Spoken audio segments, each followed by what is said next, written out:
Do you know what this is?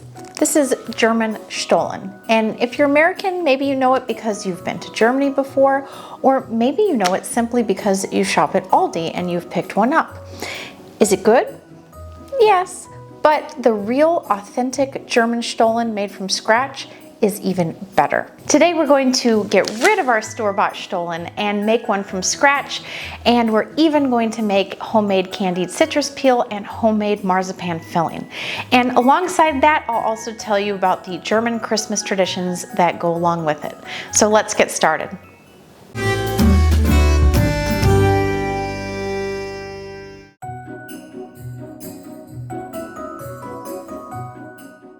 Now, this recipe will actually start 24 hours before you want to bake your bread, just because that's how long you need to dry out your orange peel if you're going to make it from scratch.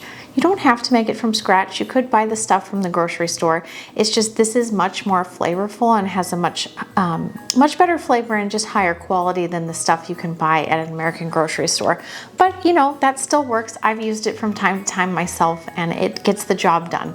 So whatever fits into your schedule, however much effort you want to put into this. So you're just going to want to peel the oranges with a knife and try to remove as much of the peel as possible without the white pith. That white pith is really bitter.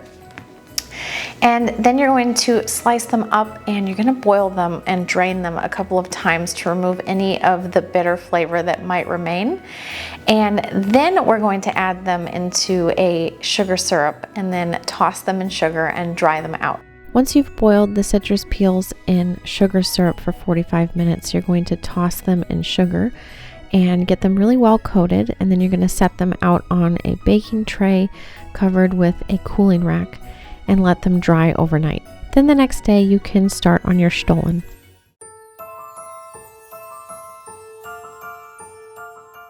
We're going to start by making marzipan so it can sit in the fridge to chill for a little bit. So it's actually really easy. All you need is a food processor and almond flour and powdered sugar, some almond extract and rose water, and an egg white. And that's it. You just pulse the whole thing together and it turns into an almondy paste like marzipan.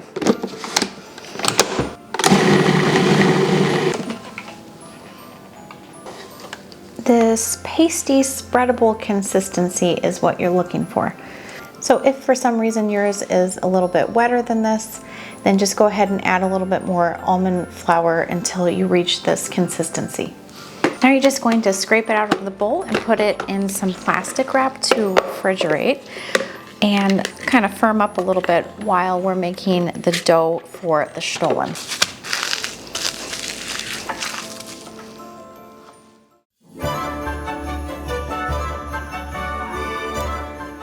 So now we're going to mix together the Stollen itself, and this is really just kind of a really enriched dough, like a brioche.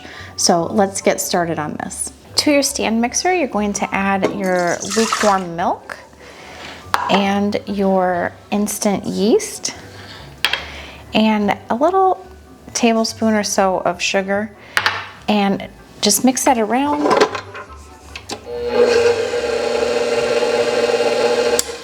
And we'll let that sit and bloom for about 5 minutes just to make sure your yeast is active. Now we're going to add in 2 eggs plus 2 egg yolks, granulated sugar, and almond extract, and then mix that all together before we add the dry ingredients. For the dry ingredients, you're going to combine all-purpose flour with the zest of half a lemon and 1/8 of a teaspoon each of cloves, nutmeg, and mace. Just whisk that briefly, oh, and a pinch of salt, and then just whisk this briefly and then add this into your wet ingredients.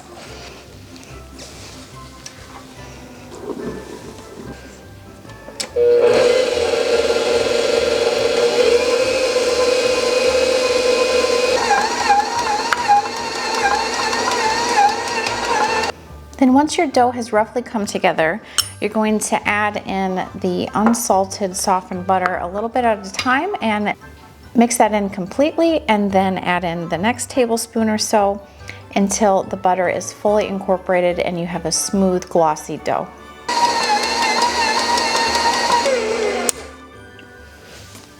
This silky, glossy, sort of sticky consistency is what you're looking for. You're not going to get a completely smooth bread dough that pulls away from the sides of the bowl, and that's okay. So now we're just going to put this into a bowl, cover it with plastic wrap or a towel, and let it rise until it doubles in size. And then we'll do the mix-ins like the dried fruit and the candied fruit. The best way to get this out of the bowl is to use a bendable bench scraper, just because it's a very sticky, enriched dough. So just scrape that into your bowl for rising. You can form it into a little ball the best you can. It's okay if it doesn't feel quite like the bread dough you're used to. This is a decadent bread dough, more like a cake, honestly, that happens to have yeast in it. So now I'm gonna let this double in size, and if you want to develop extra flavor and you have time on your hands, you can actually refrigerate this overnight and then bring it back to room temperature the next day, and that will help the dough to develop more flavor. But you can also just proceed from here and make it from beginning to end. You don't have to do that step. That's just if you want to add a little bit more dimension to the flavor of the bread. So now that this has doubled in size, it's quite puffy, we're going to mix in by hand the dried fruit and the candied citrus peel that we made, the lemon, orange, and then I'm also using raisins and sultanas or golden raisins. And the reason you want to mix this in by hand is because if you use a mixer, it's gonna break up those raisins and turn the dough kind of brown. And so we want to avoid that, just for a prettier dough and more intact fruit. So just stir all those together so you're evenly distributing everything. And then you're just gonna, a little bit at a time, add it to your dough and knead it in.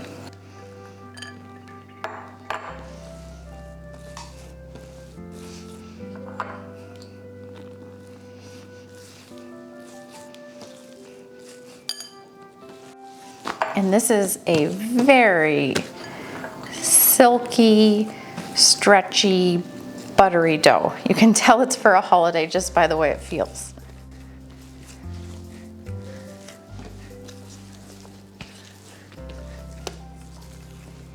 You really want to work it in evenly, so even if you kind of have to rip your dough a little bit, you're going to let it rise again, so you don't want big giant clumps of fruit all in one spot.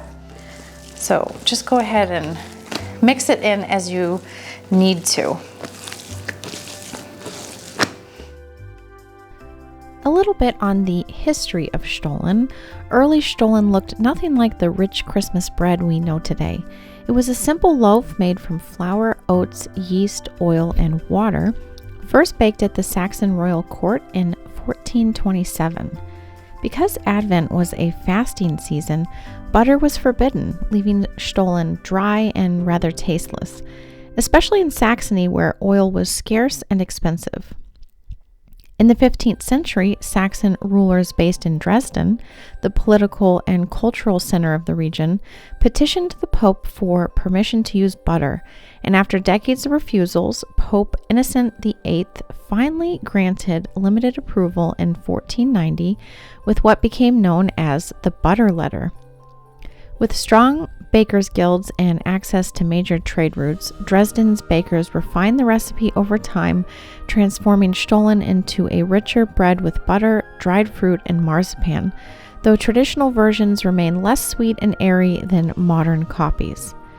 Dresden's rulers reinforced the bread's prestige by commissioning extravagant Stollens as gifts and spectacles, including the legendary 1.7-ton loaf baked in 1730 for Augustus the Strong.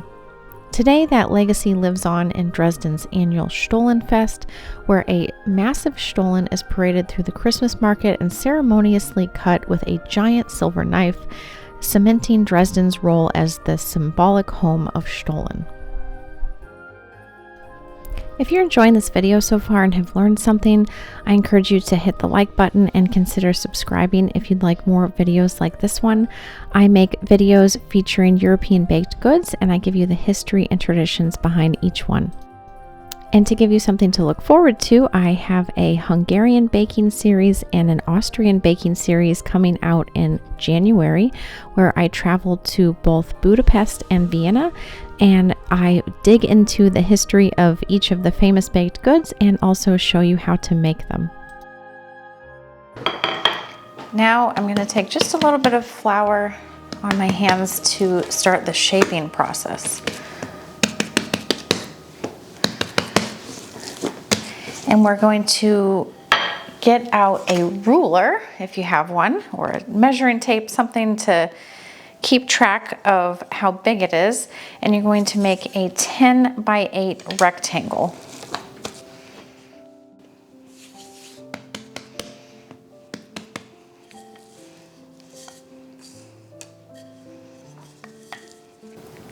There, and pretty much 8 right here. Then you're going to take the marzipan from the fridge and you're going to roll it out into a 7-inch long rectangle, 7 by 2. So I would use a little bit of flour for the marzipan as well, just because it's a little bit sticky once you start rolling it out. And you're going to make this 7 inches by 2 inches, or about there. You just want it to be no longer than 7 inches so that it doesn't come out of the bread.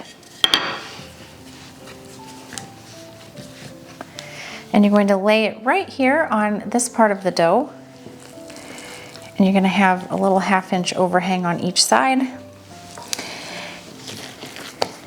Then you're going to fold over this, and then you're going to fold this end piece over this way. And then you're going to pinch all the sides together so that nothing leaks out during baking. You can kind of pinch it into that oval shape. And the reason we're shaping it like this is not just to put the marzipan inside, because you can make this without marzipan as well. The reason it's shaped like this is to represent the swaddled baby Jesus in the manger. And the dried fruit and candied citrus peel represent the gifts that the Magi brought to the baby Jesus: gold, frankincense, and myrrh. Then you're going to gently pick this up and put it on a baking sheet lined with parchment paper. And the trick here is to use 2 baking sheets, so that way you can prevent the bottom of the Stollen from browning too much in the oven. We're going to cover this with plastic wrap for about 30 minutes. You don't need it to double in size, just to rest and puff up a little bit, and then we'll bake it. You're going to bake this at 400 Fahrenheit, 200 degrees Celsius for about 60 minutes. And halfway through, you'll want to turn it around so that you get even baking. And you'll want to keep an eye on it the last 30 minutes. If it starts to get really brown on top, you'll want to put some foil to tint it, just to make sure it doesn't burn on the top. Then when you remove it from the oven, you're going to scrape off any of the burnt raisins because they're very bitter. And then you're going to put this over a cooling rack over your baking sheet. And you're going to take about 8 tablespoons of butter and melt that, unsalted butter. And you're going to spread that over the top of the hot bread. Then, after you spread the butter over the hot bread, you're going to generously sprinkle it with powdered sugar, and then you're going to let that come to room temperature, and then you can cover it and store it until you're ready to serve it.